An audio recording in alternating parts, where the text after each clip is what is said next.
the primitive forms of artificial intelligence we already have proved very useful. AI is a golden opportunity. How do we ensure that this technology is regulated? The long arc of technological history is now in an extraordinary new phase. The AI 6 podcast with Joanne Sweeney. Travis Coffey, you're very welcome to the AI 6 podcast. Thank you so much for joining me. Yeah, thanks for having me. I'm super excited. Well, you're beaming the whole way in from Kansas. Introduce yourself and your organization, your work to our viewers and our listeners. Yeah, I am a co-founder of Quotient AI, and I have spent the majority of my career in RevOps and sales. And most of that had a focus around building better systems and processes and really starting to try to uncover the buyer intent and those signals in the data. But what we realized is that as good as we were getting at that flywheel, we had a talent problem, which led us to creating Quotient. And you know, you've got AI in the name. Was this just a natural evolution given how amazing the technology has evolved?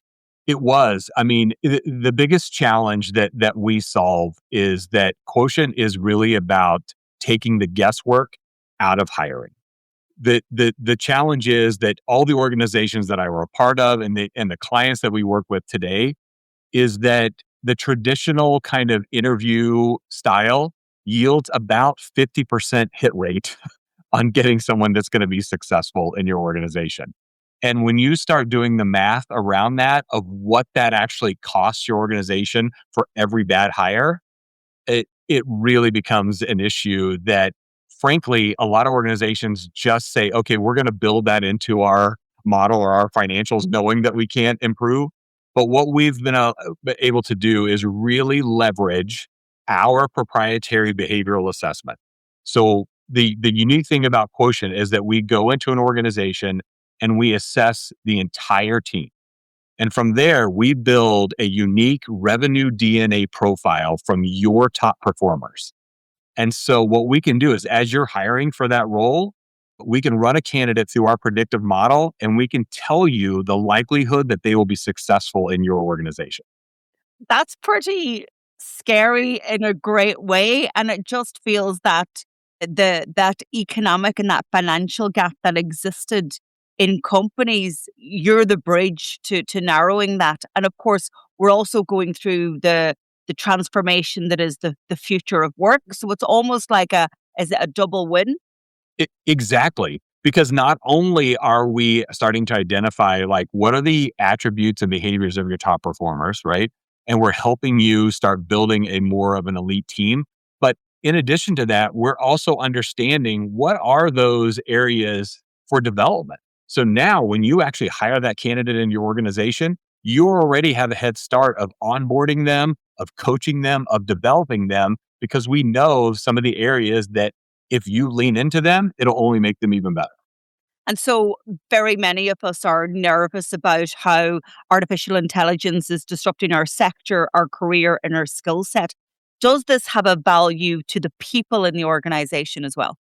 Yeah, absolutely. And you know what's funny is I was looking at, and you even have a newsletter, right? And we talk about it all the time about keeping the human in the loop, right? It is so important that what we do is we're just creating an additional signal, right? We're basically helping you have a crystal ball, if you will, of being able to see who this candidate really is. But it doesn't replace judgment. It doesn't replace your experience. Because we actually want to enhance that. We would just want to give you the insights about this candidate to make your job easier.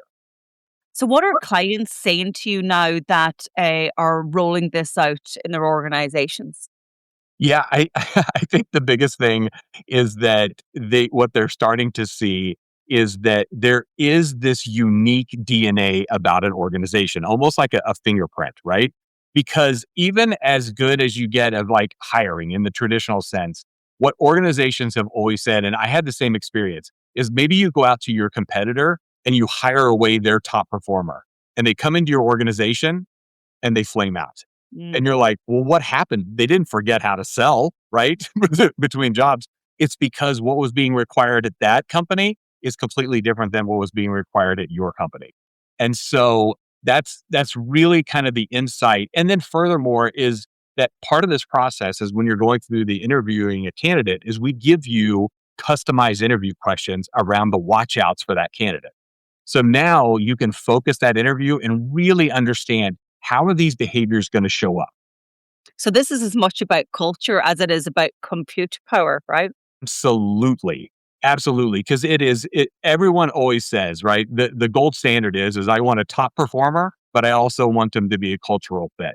And so part of this is that we're going to uncover, we know what your emotional architecture is. We know how you're going to show up under stress. And so you get, right, as a hiring manager, you get all this information to make a better decision. So one of the things that we know about AI is that its ability to predict, right? It's a probability model. Right. But we also know that inherently it can be trained on bias, it can hallucinate. How have you mitigated against those threats, if you will, in your own software? Absolutely. And this is a great question because one of our core philosophies is making sure that everything that from our predictive model, that it is explainable, right? So we are, not only do you get a score about will this candidate, the likelihood of them being successful, but we actually tell you, like, what are the attributes that are contributing to that score? What are the attributes that are detracting from that score? So that you really understand that it's not a black box of saying, yes, hire them, no, don't hire them. Because recruitment, and I'm in Europe, right? And we're governed under the EU AI Act, and that's a risk-based piece of legislation. So recruitment would be considered high risk because AI is potentially making decisions on people's livelihoods, their careers. Exactly. And again, that's why, what we tell every one of our clients is that do not use this as the as the measure of yes or no. Right. Again, like we talk about, is like we just want to enhance your judgment, your experience, but really just giving you deeper insight to make a better decision. And have there been any interesting patterns or trends that organizations are finding by virtue of using your platform? Yeah, I tell you, Joanne, this is one of my favorite parts of of my job, and that is really starting to understand how these behaviors show up. And so we measure 32 different attributes with our assessment, okay? And each one of them comes with a specific behavior. But what we have found is that it's in the combination of these behaviors that really has power behind it. And I will tell you one that was really surprising to us as we started doing this across thousands and thousands of candidates. And that is, there's a combination of, we measure fairness, we measure empathy, and we measure curiosity. Okay. So between those three, if a candidate scores really high on all three of those, how it actually shows up is they're not a very good closer, right? Because that fairness, that empathy, that curiosity drives them to asking a lot more questions. The discovery goes on, and they're always looking for more of a win-win situation versus being able to close. Now, does that mean that that's a red flag and we shouldn't hire this candidate? Absolutely not. What it informs is, okay, now we know that this could be a caution flag. So if we hire this candidate, here's now, if I'm a manager, now I know what to look for in our coaching. So we can really start to understand and help this candidate actually be aware of it and improve on it. So it's informing personal development plans. Absolutely. Absolutely. It goes way beyond just basically hiring the right person. Then we can transition into actually developing them, because what we do know is that there are certain attributes that are directly tied to revenue production. And so if we know where maybe you're lower in one of those, and now we give you development in that area, it's only going to supercharge your results. And is the software then being used and the platform being used for existing talent as well as future talent? So that's such a great question, because what happens is we start with basically doing this for hiring. And then what it quickly turns into is then we start helping organizations on succession planning and promotion. Because again, what we can do is we can assess an entire leadership team, and we start to understand, what does that team look like? Where are their strengths? Where are the areas that maybe there are gaps? and then being able to give them insight into how to either improve that, or then, right, it goes back to hiring the right talent. This is a wonderful example of when you are an expert in your own domain. So in Rev Ops, and for years you've struggled with some issue that you just accept, right? It's just Right. the name of the game. But then this technology evolves to such a state that we can suddenly find that final piece of the puzzle and turn it into a solution that for years and decades, for centuries, has existed. It must be quite an exciting time for you. It is. It's really exciting, and I think also just to highlight is that we view AI as not a way that how we're going to replace people. It is really about how can we actually start arming you with better information. But not only that, Joanne, is really starting to understand, because the world is changing very fast, right? And as your organization changes, we can still identify the people that you can bring in that not only will be successful today, but have that adaptability, have that curiosity to continue to evolve as it continues to change. And I was having this conversation on a LinkedIn post only last week on how we potentially need to change our language and not talk about talent, but actually talk about people, because talent can be agentic talent, right? We really That's need to true. put the human back in the forefront of the HR pool and the talent pool in our organization. That's exactly right. I mean, because one of the great things about AI is that it is also helping to level the playing field for organizations. So how now do you go find that competitive edge? And that is, again, it's about people. And we really think that we believe that AI is really going to make that even more fundamentally important. So now that you have that capability and it's being rolled out, you must have additional ideas of what else you can add without sharing any trade secrets. What are the other potential capabilities that RevOps could benefit from in with this sort of technology?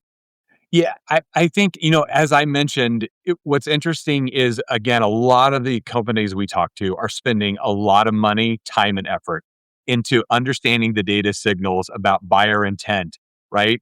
And then they're passing those leads over, those highly qualified leads, to someone who has no way that they're ever going to close them, right? And so I think really what we're trying to do is like be a great partner to the organization, not only about improving the people side of it. But then as you're spending all that time, effort, and energy in doing that, now those two are coming together. And then furthermore, I think really the thing that we see the most is that there is this emotional bias that happens, right? Whether it is how you view somebody that you work with around a promotion or not. And so what we try to do is really use these insights to remove that bias, so that you really start to understand who is this person at their core, what strengths do they actually bring, and not be clouded by maybe a few interactions that we've had with them. Some commentators say that our AI chatbots know us better than we know ourselves, based on all the conversations that we've had with them. Your organizations must feel a little bit like that too. Oh, it is, and I will tell you, as we do these profile readouts, right? It's almost like a therapy session, that when because we really understand who you are, right? We understand your core wiring, and so when we do these, it's like giving a crystal ball, and many people are like, "Oh my gosh, this may be a little bit too much of insight." So, what type of companies and organizations are you working with? It's predominantly sales organizations, right? Because that is the biggest challenge, is that most of the organizations are still hiring off of that likability, right? Or what we like to call the beer test, right? So you're sitting across from a candidate, you had this emotional connection, we're having a great conversation, you think to yourself, oh, I can have a beer with them. And believe it or not, Joanne, we validated this through thousands and thousands of pages of interview notes, that it literally is coming down to that. And Wow. so, yeah. And so it is really helpful, because these roles are a huge financial commitment for many organizations. And when you get it wrong at scale, we're talking about tens of millions of dollars. that even if we move the needle 10%, that's a huge amount of savings, not only for missing out on bad hires, but now you're putting the right person in the right seat, and the opportunity that's there for them to generate revenue is so much higher. Where do you think the technology and AI is going to take your sector over the next 5 years? That's almost a crystal ball question, and it's not an easy one. Yeah, I think, I really believe that for the first time, that companies are now going to be able to match the right person to their organization. Because there are so many stories of people that we have talked to where they started out their career and they bounced from job to job to job and basically didn't have success. And then all of a sudden they get to a job and now they're a top performer, right? Is it because all of a sudden the light bulb went on, or was it that they actually got married up to the right organization that matched their skill set to what the organization was asking for? And I think when we look down the road, I think this is where it's really going to give the organizations that lean into this, give them a decided advantage. Yeah, not to be facetious, but imagine if we could use your software to, match people into political roles, to match humans together in relationships. It would be remarkable. I have more than once. I've had someone say, "Hey, maybe you should start a dating site with this." It really is quite fascinating and mind blowing to get under the bonnet of what you guys are doing. What sort of setup do organizations have? Obviously, with AI, you need data, and that's how you train the model. So what sort of information is your platform using? Yeah. So as I mentioned, we have this behavioral assessment. So we come in and we assess the entire team. So from there, we also ask the organization to be very specific. So sales makes it easier because there is a benchmark, right, of saying yes, they're successful or not, right? So we use those two data points, and then we can build that model around that and identify what are those behaviors of your top performer. What separates us from a lot of the assessments that are out there is that we are doing this unique to your organization. Most of the assessments out there, it's not that they're bad or give you bad results, but you're being measured against a giant population. Mhm. So you don't really understand what is a true strength in this organization versus what is a caution flag in this organization when you're being measured against millions of people. So when you think about where your career was and what you were doing kind of pre AI to what you are doing now, how would you describe that transition and that kind of evolution of the sector? Yeah, everybody is under pressure to drive revenue, right? And what happened in all the organizations I was a part of is that we ended up having a handful of heroes that we had to count on every quarter to bring in the number. And what really started to change is when we started to be able to identify that elite talent and bring them into the organization, no longer did we have the same risks of missing our number, or what happens if one of those heroes actually leaves the organization. And now what do we do? So now creating a deep bench of people that can actually produce changes the game. And so now we don't have to spend as much time thinking about how much coaching do we have to give this person? How disruptive is it to the culture? We can actually focus on the things about enhancing them and driving even higher revenue. So apart from saving companies thousands, millions in bad hiring decisions, Yeah. with better hires, are there more sales? A lot more sales. And one of the things that we start tracking from the very beginning is how fast are the new candidates ramping up versus the candidates that you had hired in the past, right? Because that's the early indicator for us to say, yes, we are getting that right. Obviously, at the end of the year, did they hit quota or not, right? But understanding, are they ramping faster and are they building pipeline faster is a great indicator that we're on the right track. This is a brilliant AI story. It's a brilliant business story. And it's a great story of moving from, bringing a sector into the AI age. If people are interested in finding more about the company or you, Travis, where do you want to direct them? Yeah, you can go to our website. You can hit me up on LinkedIn. and happy to have a conversation and understand the challenges that maybe you're having that hopefully maybe Quotient can help solve. Wonderful. Well, listen, thank you so much for zooming in this evening to the west coast of Ireland, and wishing you continued success, my friend. Awesome. Thank you so much.